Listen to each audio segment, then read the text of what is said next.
et bienvenue dans cette nouvelle vidéo où l'on va parler du confinement. Et oui, comment rester cool pendant cette période de confinement qui peut vraiment être vécue différemment selon les personnes. Alors tout d'abord, en effet, le confinement peut vraiment être vécu comme une expérience vraiment désagréable, avec une séparation ou un éloignement de nos proches, un manque. Il y a aussi vraiment une perte de liberté parce qu'on ne peut plus sortir de chez nous, on peut sortir juste une fois par jour, quelques fois pour les courses. Donc on peut vraiment avoir un manque de liberté, sentir comme une oppression. Il y a aussi l'incertitude sur la maladie. Cette incertitude peut vraiment créer une sorte de peur, une angoisse, aussi bien pour nous ou une angoisse que nos proches aient la maladie. Et on a vu que beaucoup de mamans avaient peur de transmettre ces maladies à leurs enfants. Dans 24 études, il a été montré que dans 10 pays, 75% des personnes confinées ont vraiment une baisse de morale et le subissent comme un stress. Alors pourquoi le confinement peut-il vraiment être dangereux pour notre état émotionnel ? Alors déjà, comme je vous disais, il y a la peur de la maladie, avec des angoisses vraiment d'attraper ce virus. En effet, on ne connaît pas vraiment encore toutes les conséquences de ce virus, donc ça peut vraiment créer des peurs. On a peur d'être malade et de transmettre le virus. Le télétravail aussi peut être une source d'angoisse. En effet, on n'est pas vraiment dans les meilleures conditions pour travailler chez nous, des fois dans un petit coin de table, à côté des cahiers de nos enfants, entre des gommes, un crayon. C'est assez compliqué, donc ça peut créer un stress parce que vraiment cet environnement n'est pas favorable. Il y a aussi la solitude qui peut peser, la peur avec la perte de revenus, la peur de demain. Qu'est-ce que demain, comment demain va être fait ? Une absence ou une contradiction des informations qui peut vraiment nous peser. Alors, les conséquences du stress et de ces peurs. Donc, il peut y avoir déjà des insomnies qui s'installent, la peur avec les angoisses, une sorte d'oppression, la tristesse, la mélancolie, l'irritabilité avec une sorte de nervosité, on supporte de moins en moins les choses, on est vraiment à fleur de peau. Il y a la culpabilité, on ne se sent pas très bien, ou bien parce que nous ne sommes pas malades, donc on culpabilise par rapport aux autres, ou bien on culpabilise par rapport à nos enfants. On ne sait pas trop comment gérer cette situation. Et tout ça peut engendrer une prise de poids, de l'addiction, ou bien même une dépression, aller jusqu'au burn-out. Alors, burn-out, qui parle de burn-out dit en premier lieu le stress. Qu'est-ce que le stress ? Donc le stress, c'est un syndrome général d'adaptation. C'est une réponse normale à un stimuli. Un petit peu comme, vous voyez, la gazelle qui s'en va en voyant le lion. C'est là, elle a un stress, donc elle a une réponse directe au stimuli. C'est donc un phénomène tout à fait naturel dont dépend notre survie. On en a besoin, c'est vraiment un petit peu, c'est au niveau du cerveau reptilien que ça joue. Et là, on s'en va, on ne réfléchit pas.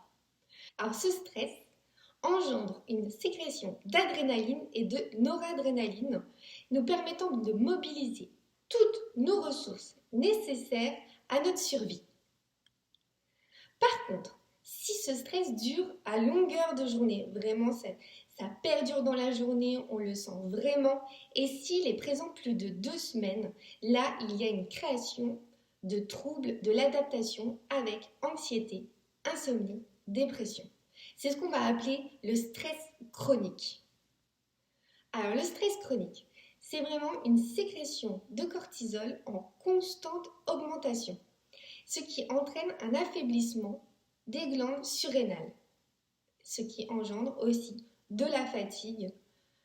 La fatigue va engendrer du stress, de l'irritabilité, c'est vraiment un cercle vicieux. Ce qui va entraîner une baisse de 2 neurotransmetteurs, la dopamine et la sérotonine. Ces 2 neurotransmetteurs entrent dans la régulation de la motivation et de nos humeurs, de notre bien-être. Donc ce sont 2 neurotransmetteurs vraiment primordiaux. Alors, comment stopper ce phénomène de stress chronique ?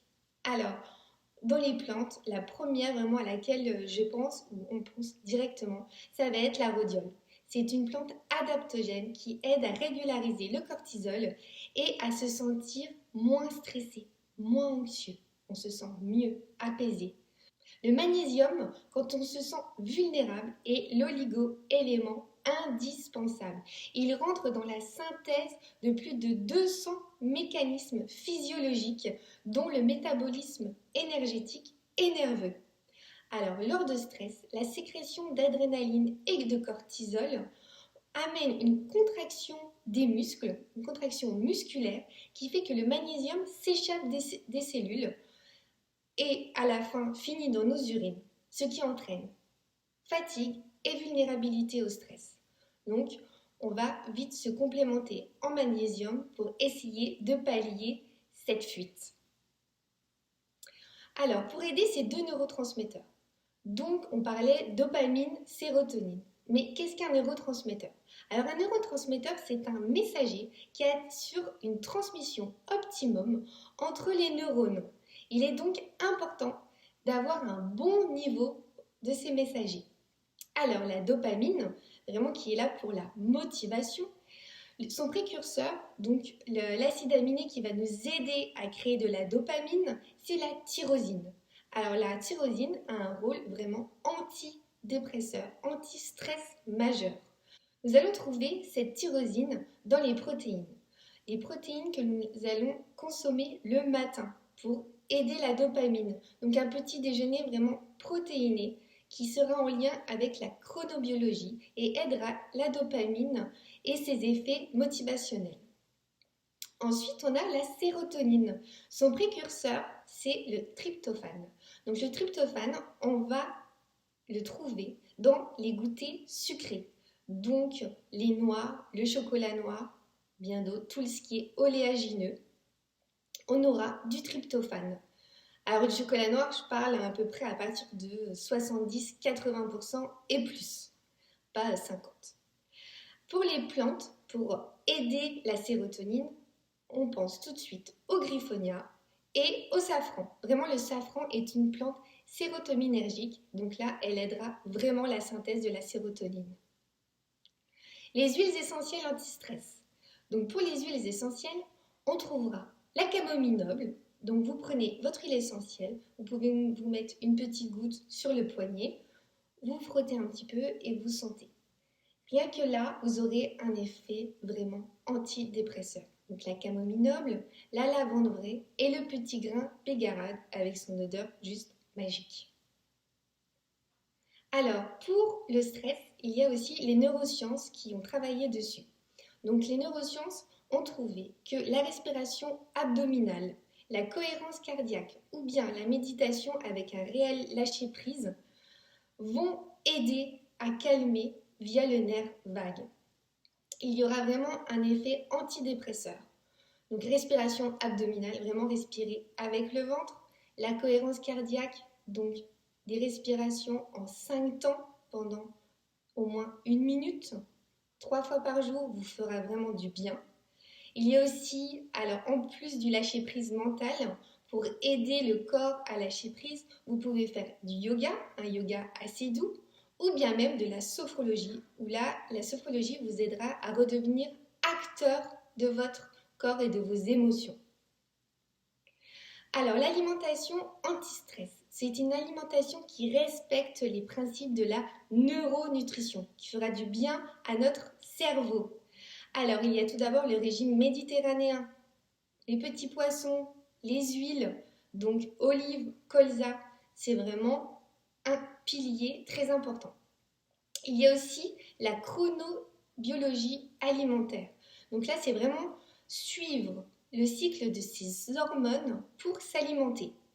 Il y a les aliments fonctionnels vedettes, donc oméga 3, comme ça, oméga 3, les végétaux, les noix et surtout bien s'hydrater.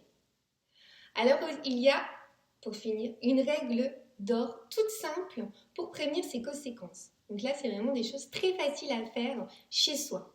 Tout d'abord, se lever, manger et se coucher à des heures fixes, à peu près. Vraiment, ça aide pour suivre le cycle circadien. Se laver et s'habiller tous les jours. Et oui, ne pas faire toute sa journée en pyjama. Là, vraiment, on n'aura aucune motivation. Se laver, des fois, rien que de mettre des vêtements qu'on aime bien pour pouvoir sortir, ça fait du bien. On se sent tout de suite motivé et frais. Prendre le temps de s'asseoir pour manger, manger en pleine conscience et mastiquer. Là aussi, vous aurez au niveau de la digestion tous les bienfaits de votre alimentation et vous mangerez tranquillement. Ça va vraiment vous aider. Vous pouvez aussi très bien écrire le programme de votre journée. Ça vous aidera à voir un petit peu ce que vous pouvez faire et essayer de vous y tenir. Il faut garder du temps pour soi parce que faire à manger, s'occuper des enfants, travailler, c'est assez compliqué des fois de garder du temps pour soi et de faire attention à soi. Donc essayez toujours dans votre planning de vous mettre vraiment un créneau pour vous. Alors il est bon aussi de rester en contact avec ses proches. Toutefois, dans ces périodes, il faut éviter au maximum les échanges anxiogènes. C'est vrai qu'on est de plus en plus impacté par ce qu'on entend. Les informations arrivent de partout. On entend un petit peu tout et n'importe quoi. On ne sait pas quoi penser. Donc pour faire sa propre idée, vraiment essayez d'éviter toutes les informations anxiogènes qui peuvent venir aussi bien de vos amis, de votre famille, de la télévision. Vous ne regardez pas la télévision toute la journée, là vous êtes sûr d'être stressé. Se promener une fois par jour, s'aérer le corps et l'esprit fait vraiment du bien et aide à nous reposer et à lâcher prise, à penser à autre chose. Un de mes conseils préférés, prendre du plaisir.